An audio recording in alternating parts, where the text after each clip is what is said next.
All right, we are back. We're back. Way to truth for life. That's the place we are. Talking about the book today again. You can if you just do it. You can if you just do it. All right. So what am I talking about?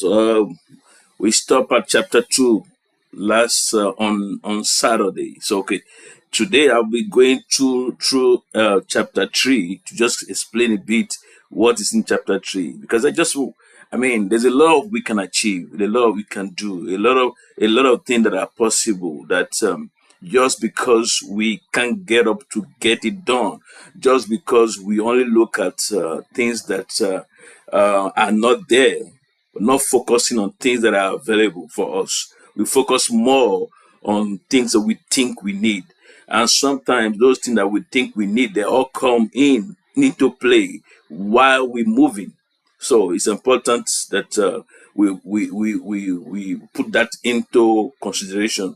Let me even think about it like this. Imagine if you start moving, and we start moving by gathering momentum and then picking up and then getting stronger as we go on anyway. So anyway, chapter 3 says, start with what you have.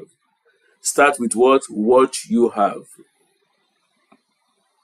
In 2 King 4:2, we read, Elisha said to her, what shall I do for you? Tell me what you have in your house.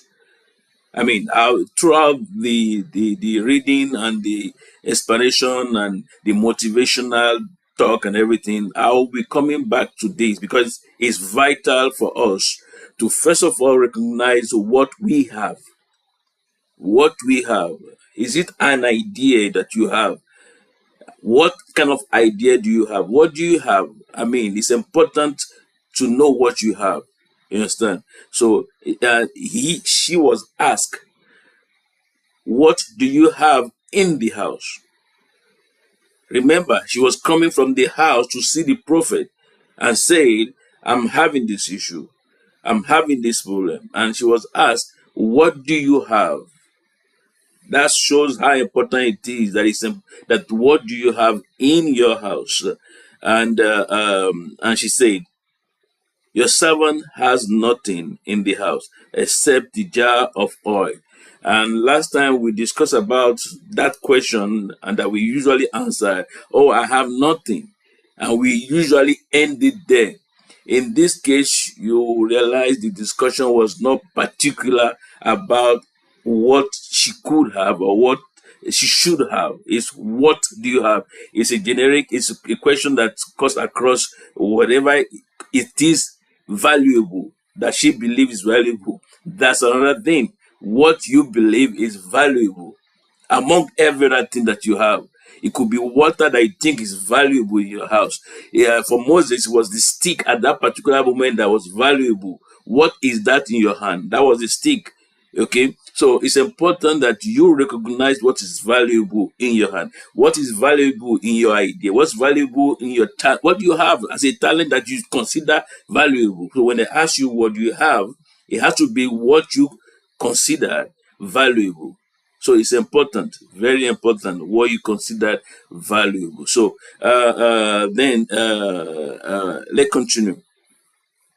When the widow cried out for Elisha, as I said before, he could have just given her things and giving her, pay the bill, and that would have been end. He could raise that money and pay the bill, and that would have been the end. But in this, there's something that was very, very vital. I usually hear this: teach the person how to fish, and then they won't bother you again. So that's critical. All right. What do you already have? Is the question again. I repeat. What do you already have? What is the idea that you have? Sometimes you might have an idea and you don't know how to go about it. And by talking to people, by going around doing research and everything, you find out how you can go about it. The question is a mirror for all dreamers, builders, and visionaries. What is already in your hand? Not your neighbor's house, not your dream board, your house, your life, your mind, your hand. The miracle didn't start with what you lack. No miracle starts with what you like. It starts with where you are, what you have, and what exactly is available around you. That's what we turn. Is the water that was available that turned to wine. It cannot be so. It's not magic. It had to be there for it to turn to what you need or what will advance your life. So, what you have looks small. Sometimes we look at the vision, what we are going, and look at our position, our present position, and determine and conclude it's not possible to get there. It's not possible to. Let me use the example of David and Goliath. Looking at his size, it seems impossible. Even everybody surrounding him, told him it's not possible. Not because he's the human being like the giant, but there's a difference. The giant is a giant, is a warrior, is somebody who knows his craft. Here we have a boy that couldn't even, they put the armor on him. That wasn't what he had because they put the armor on him and he couldn't even walk. He looked like a masquerade. You understand what I'm saying? Now, let's imagine what he did. He used what he knows, what he has. A sting and a stone. He used what he has. So it's important for us to not to not to undervalue what we have in and what we have in our house, what we have around us. Is very important. Okay. Whatever you have, no matter the size, no matter the look, please take it seriously. Like the woman, like she first of all answered and said, I have nothing. Most of the time we say that when we think, hey, listen, it's just an idea. It's just an idea. I don't think that's going anywhere. It doesn't make sense to me. It's just a basic skill. Well, hey, I can only do so much. Then you see, we undervalue ourselves. And sometimes we say it's just a small following. I only have how many 100 people following me. That's also I really can't talk to people right now. I don't have many people to talk to. I don't have many people to share my vision with, my idea with. Sometimes you just listen. I just what I have is just so little, like the woman said, it's just this small bottle of oil. What you call just is what God will multiply if you have faith in it. What you call just. Let's look at the story of Jesus Christ feeding over 5,000 people with the fish and the loaves. They say to him, it's just 3 fishes and 2 2 loaves and 3 fishes. Just that was the word just. It was not much, but in his hand, with his faith, it turned to multiple. So it's important that you don't disqualify your just. It is just. Let's agree with that. It is just small. It is just little. It is just an idea. But don't disqualify it because, first of all, that thing is not there by accident. You only need your faith and to start moving, and then you turn it around to something greater. All right? It's important. I said here, start where you are with what you have. Start where you are with what you have. Sometimes we start with, I'm sure somebody is saying to himself as you are listening to me and listen, I've done that. I'm doing that. Listen, you might start with what you have, and you get mixed up along the way. And it seems like, listen, this thing is not working. It is possible. You might even start with the idea, and I can guarantee you might not even end up with that idea to succeed. Let's use one example. Joseph in the Bible is a dreamer, and his dream put him into trouble, and the trouble led him to be in prison, and then eventually That dream brought him to the palace, but he did not become the dream that he had by he did not become that dream. Listen, everybody will have thought he will become the chief of dreamers. He will have become the prime minister of vision. He will have become, no, he became a manager. He became a manager. Started managing the resources. And how did he become? It's the process. If he has chosen not to use the just vision, the just translation, the just that he had to help those two prisoners that came, he will have been, he will have ended, he will have remained in prison. The just. So until you put your just out there, you will never know how far you can go. Listen, I always say this. God said, I have a plan for you, and the plan is not to harm you. So, which means if you are being harmed while doing something, that's not God's plan. It's you that are putting yourself in harm's way. Because his plan will take you, no matter how far it goes, no matter how it seems, it will take you to your destination. You don't be focused on necessarily making that gift to be the permanent, because that's the mistake many of us make. We make our vision, that vision, or that's not the vision. We make the talent, we make whatever little we have to be the only thing. We focus on that. No, you focus on that to get to the next level. If you get to the next level and that thing stop running, that means it's time to start selling. The woman was pouring the oil to a point where there was no empty jar, and it stopped flowing. Which means that thing in your hand can get to a place where it will stop flowing, meaning that's the time to diversify. Anyway, let it remain focused here. Too many people delay action waiting for what? Waiting for more money, more time, a bigger audience, a clearer plan, a perfect opportunity. Many people, I need more money because you see, this thing is a big idea, it's a big plan. For me to get there, I need to put more money. Welcome, Alba, for joining. AK, you are welcome. You understand? Mr. Tanik, you are welcome as well. Listen, it's very important for you to understand something. Where you are at that particular moment, that time, is the only place you can be. Any other place will not work.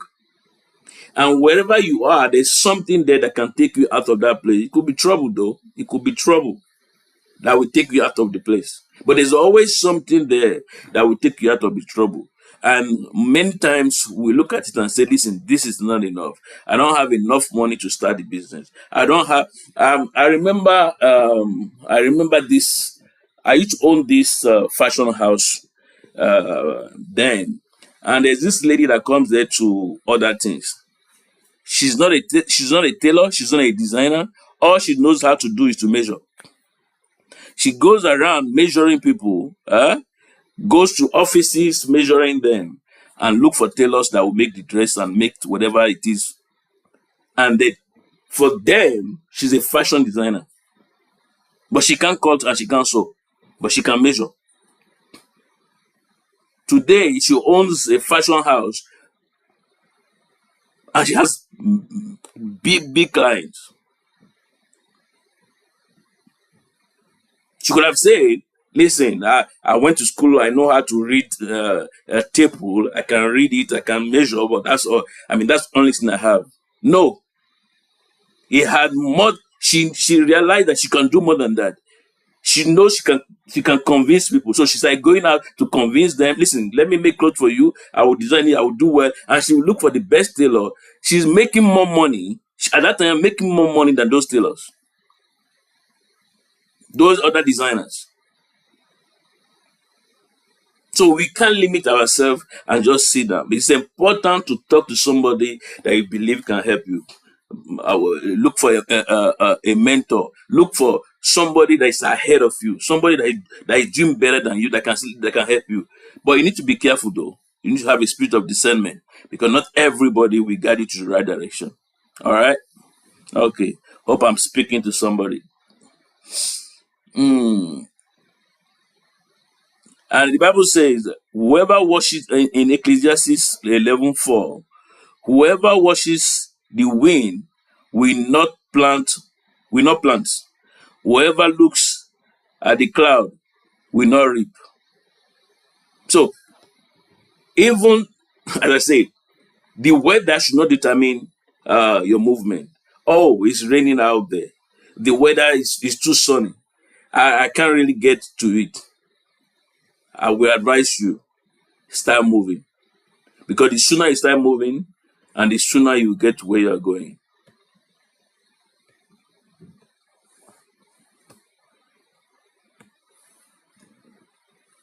The sooner you start moving, the sooner you get to where you're going. Okay.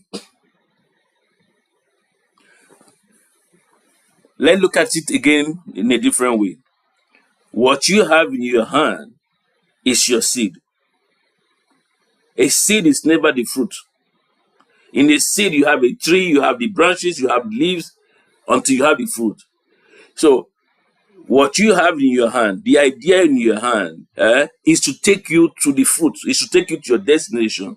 So it's important, and you might look at it and say, listen, this quantity is not much. Plant that quantity, and then you might be able to have more quantity to plant. So it's important we look at every idea and everything that we come across. We look at it. Listen, this is an opportunity, and this is my seed to sow. This is how I'm going to go about it. This is where I'm going about it. You understand? It's important we are able to do what? To maximize the little that we have and work on it and make it useful for ourselves. Finance, starting small and growing smart. Here is a few practical way to begin with what you have.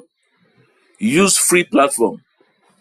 Let's say in the world of technology today, what you want to do is, let's say, you want to be doing streaming and everything.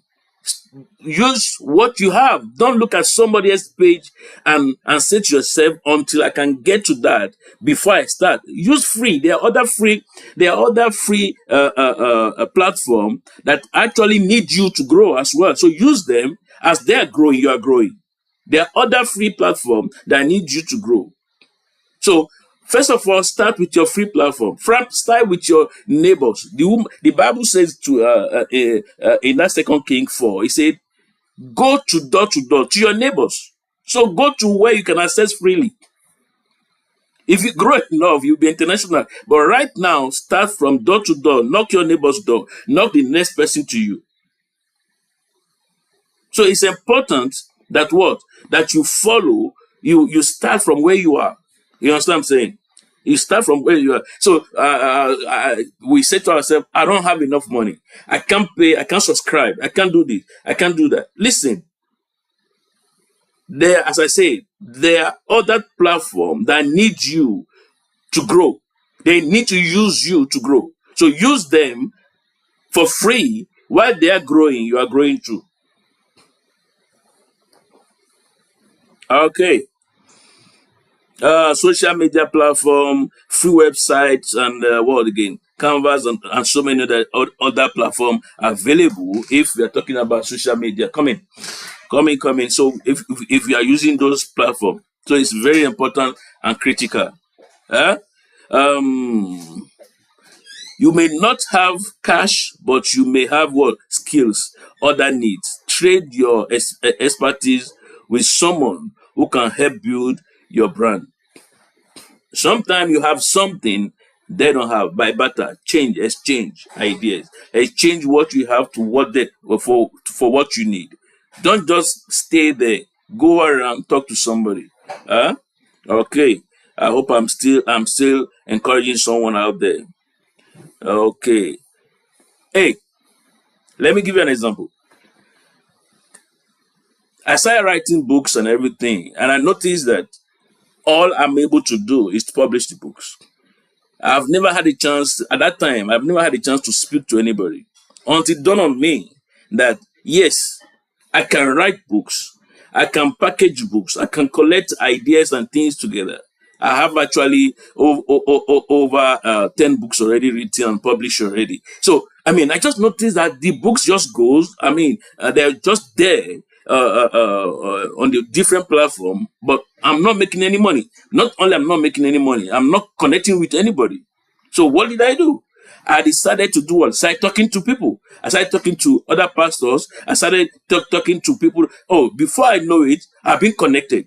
Before I know it, I sent my book for free to some people. And before I know it, they read the book. Say, listen, this is interesting. Can you come and speak to my people? Can you come and speak in my office? Suddenly that's how I started moving. Then my baby sister called and said, listen, you write this thing for over 20 years now. There's these little messages that I share every morning for over 20 years. I've been sharing. He said, these messages, they are powerful, but you're not reaching many people. You share it on Facebook, social media, and everything, but it's not making the impact that it should make. Start talking about it. This is how this thing started. Start talking about it. Oh, I said I don't have time. He said, no, you have to make time for it. And she reminded me, it is in your book. He said, make time for what that thing you want to do is possible until you start. And that's where we are. Now, for me, it's fun. I'm enjoying it actually. I'm still learning how to operate all these things. And people keep sending me messages here and there. You need to thank the people that are joining you. I'm still learning. You see? So that's how you go. You can't just hang yourself and saying until I get there. No, you get better along the line, along the road. You get better as you're going. How do you even become a professional? I've never seen anybody coming out from school and become a professional. Your PhD doesn't, I don't know. Let me not go too far from where I don't know. But your school doesn't make you a professional. It's by practicing that thing for a period of time that makes you a professional. So it's important that we get out there, we start doing it, and doing what? And improve and get better at it as time goes on. So it's important. It's vital and it's very important. So, where was I? As I say, tell your story. People don't sponsor products. They sponsor vision. Share your journey. Your why. There's a program I see on TV. I can't remember now. They see the product. It's fantastic. There's one question they ask you. How many people have bought it from you? How far have you gone? Until you can prove to yourself how far you can go, nobody will invest on you. So it's important that you start the movement, and soon enough you will be reckoned with. The widow and the entrepreneur. Let's look at the journey from a modern perspective. She had a resource. What's the resource now? Oil. She got a strategy. Borrowing jar, finding out who around you need your product, gives you a chance to know how much the income will be, how much you're going to make. Because you have not only she find out who has empty jars, she borrowed the jars. So already it's like they've made another. It's like they've ordered before the production. It's like where artists is releasing an album, and people before the release, thousands of people have already ordered for the album. Whether it's good or bad, they don't know. They've ordered for it. And at that point, the distributor company and the artist, they already know if that album is doing well or not. So, what again? She performed market prep, which means succeed containers. She was able to get those containers and know exactly the quantity and the numbers of empty jars available. She built what? A sales model. Elisha said, go sell the oil. Now, the oil in the container, the empty container, the owners will use, they need oil. So she has them, and she has their jars. So she's already making money. She's already moving. And I'm sure she will not stop there. From that day, she has become what? Oil distributor. So it's important. Start where you are. And when we look at it, it is that scenario there is a blueprint for any business, for any entrepreneur, for any field, anything you venture into or you want to do. It's a blueprint. It's a way to start your life, to start your business, to start whatever things you want to do. To look around, who needs this?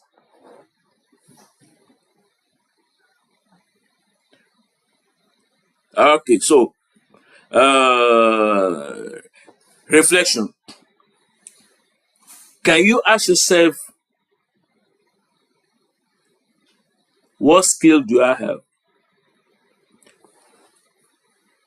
Most times we answer this way: I don't have any. You're welcome. I don't have any skill. I don't even know. That question, that answer usually is based on reflecting or looking at other people, not looking inward. We are not able to discover ourselves because we are so focused on others. We are not able to realize the viable potential available to us, because why? We are looking at the result of somebody else. We are measuring ourselves with somebody else's timing. We are measuring ourselves with somebody's growth. We are measuring ourselves with what? With their yardstick. And that is actually very dangerous. Before she borrowed the jars, those people, it was the oil jars. Those people were buying oil from somewhere else. So, what do you have? Your talent, your skill is look inward. What can I do? What am I doing? When I wake up every day, what comes to mind? Now, if I don't measure it with others, he doesn't actually, it's not heavy. When I don't measure it with other people, it's not heavy. Because when I'm measuring it based on my ability, it's what I can carry. When I measure it with my nature, I will do it my own way. When I measure it with my circumstance, when I measure it with my situation, I can only do it the best possible way. But when I look at other people to measure myself, then I'll have problem. They might have silver spoon, but the question is this, which I asked last time, is this: am I hungry enough? Are you hungry enough? Because when we are hungry, it doesn't matter. We eat the rice, no matter how it is. But you see, when we start looking at somebody that was born with silver spoon, as you said, then we start limiting ourselves. I will say, you are not hungry enough. You are not ready enough. You are not thinking enough. You are limiting yourself. No. Look at the result they achieve to propel yourself to get there. But don't look at the result and to cancel yourself, to reduce yourself. Don't look at their result and say, listen, that's too high. There's no way I'll get there. No, I might not get there, but I will surpass there. Because why? I'm coming from a different angle. I'm doing me. All right? So do you. Listen, in all this, there are 7 dreams, killers. 7 dream killers. 1, fear. Fear of the unknown is number 1 dream killer. Fear of what we they say is a killer. Fear of, I don't think I can. I don't have that capacity. I'm not strong enough. Fear. So I was afraid and went and hid my talent. That's Matthew 25:25. They were given talent. He went and hid his own. Fear. We should be very careful. I always say something. If I'm on the floor How low can I fall? Every time there's a new idea in my head, what I say to myself is this: I'm already on the floor. How low can I go? But there's this thing: if I stay on the floor long enough, I'll dig my own grave. You didn't hear me. If I'm on the floor, I ask myself, how low can I go by trying my new idea, by moving forward? How low can I go? I can only go up. But if I sit down long enough, I will dig my own grave. You know why? I will be digging. Every day that I'm turning around in the same place, I'm digging a hole. Long enough, it will be 6 feet. And that will not be your portion. It will not be my portion in Jesus' name. We will only go up. All right? We will only do what? Go up. Okay. So, fear of failure, fear of judgment, fear of what? Of not being enough. But God never intended fear to rule you. God has given us a spirit of God has not given us a spirit of fear, but of power and of sound mind. That's in 2 Timothy 1:7. Kill fear by taking small, consistent steps. Courage is not the absence of fear. It is forward motion in the face of it. All right? Take steps every day. Kill by taking small, consistent steps every day. And you see yourself progressing. You will notice soon enough that you've left where you were yesterday. Okay. And the second one, procrastination. That's dangerous. Procrastination. Procrastination is what? Is delayed obedience. And delayed obedience is still disobedience. If you wait for a perfect condition, if you wait for perfect conditions, you will never get anything done. Ecclesiastes 11:4. The longer you wait, the colder your fire gets. The longer you wait to start something, the more reasons you see not to do it at all. The more reasons, the more things around you start telling you, actually, something is wrong in your head, because that's not possible. The longer you wait to take action, the longer your body rests.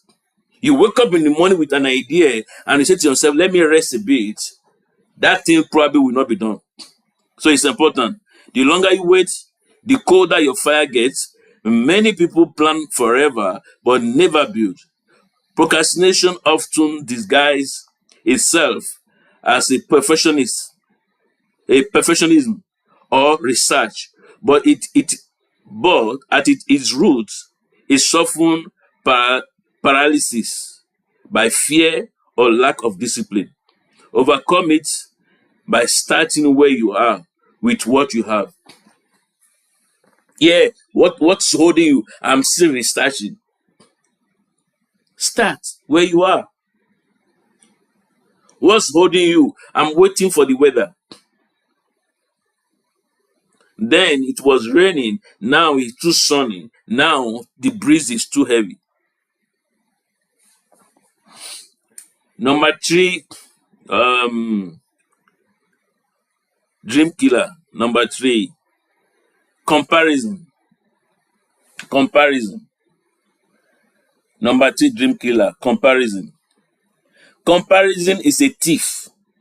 It robs you of your focus, contentment, gratitude, originality. Let me read it again. Comparison is a thief. It robs you of what? Focus, contentment, gratitude, originality.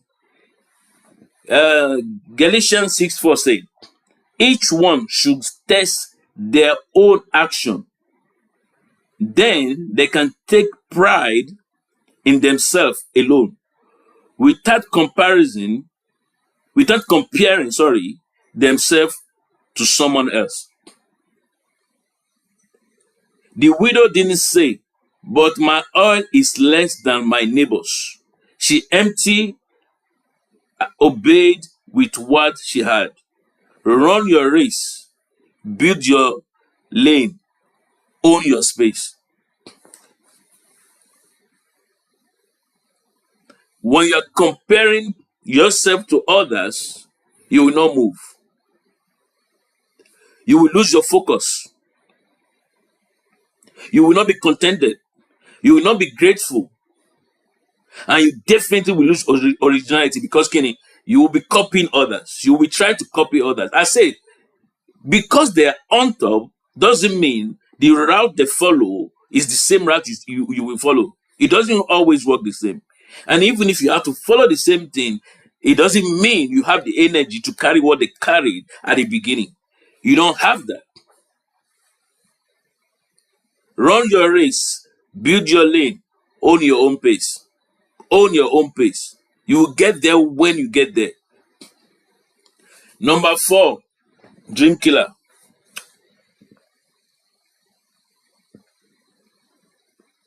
Number 4. All right, what did he say? Wrong association. Who are you discussing your dreams with? Who are you talking to? Some people will never see what God put in you because they weren't assigned to your vision. Do not be misled by bad company. Bad company does what? Corrupt good character. 1 Corinthians 15:33. Do not be misled. Bad company corrupts good character. People who always criticize your dream, doubt your growth, mock your progress, tempt you to quit, are not sent to build with you. Surround yourself with faith builder, not dream drainers. Jesus only took Peter, James, and John to the mountain. Why? Because some levels of glory demand selective company. Some level of what? Of glory demand what? Selective company. You need to know. It's easy when somebody answer to your dream is, oh, it's not feasible. It can't work. Why will you tell me it can't work? That person, you need to avoid that person. Oh, that thing will cost too much money to achieve. Yes, of course it will cost too much money to achieve.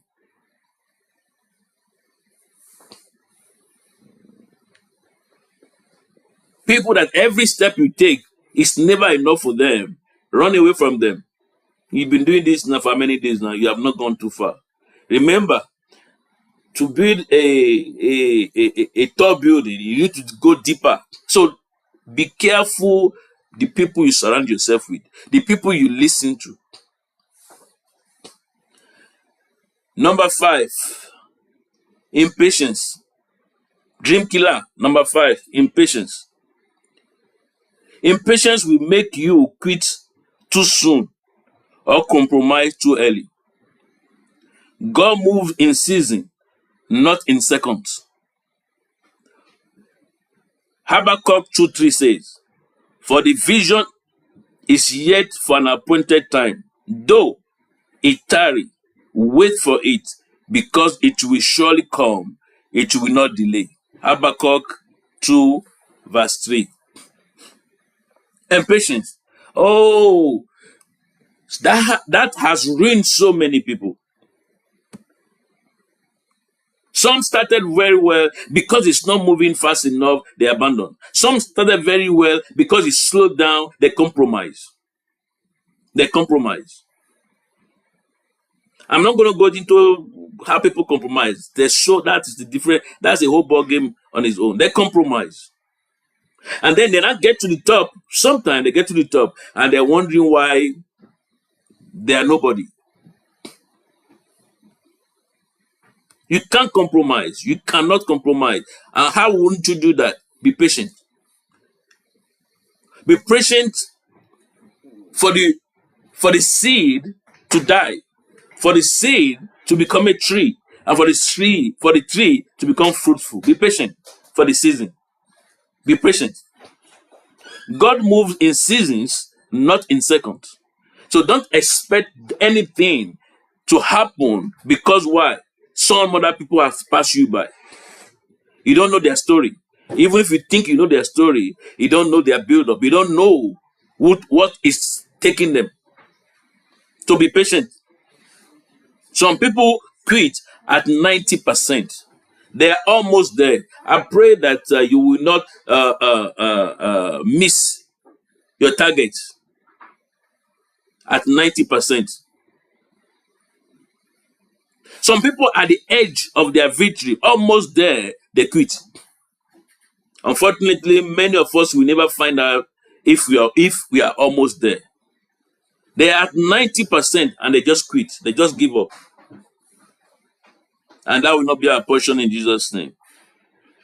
Others sabotage their potential by forcing result instead of what? Faithfully building.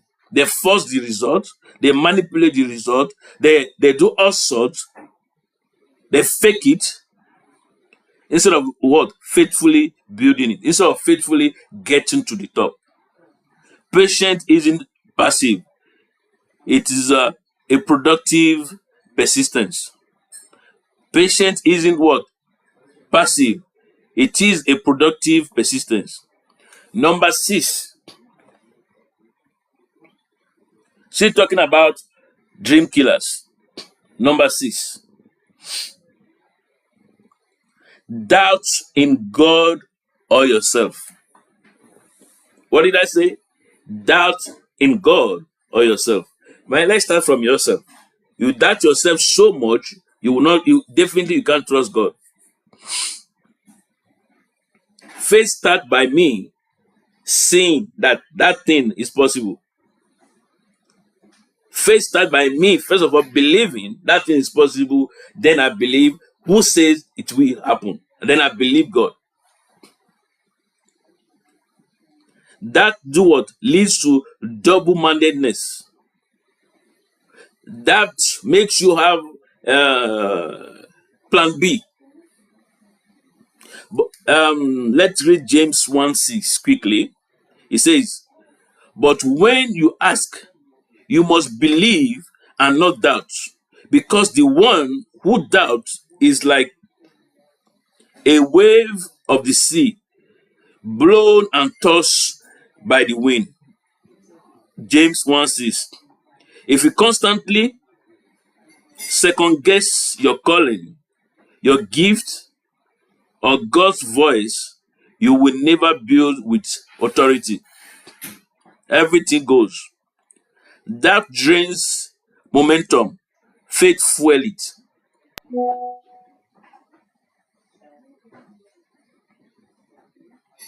Feed your faith with what? Scriptures, worship, testimonies, progress, journal, prophetic encouragement. Because you will find in the Bible places where people that have faith in God have been able to surmount, to overcome, to have been able to become what God said they are, even faced with adversity, even faced with things that look unsurmountable. So it's important, because that moment will come, definitely, where you will, even you yourself will say to yourself, how can this be? But trust me, you need to trust in God that gave you the idea, the vision. He will see you through in Jesus' name. Number 7, laziness or distraction. A little sleep, a little slumber, a little folding of the hands to rest, and poverty will come on you like a thief, and scarcity like an armed robber. Proverbs 24:33-35. It is not always sin that kills dreams. Sometimes it is just laziness.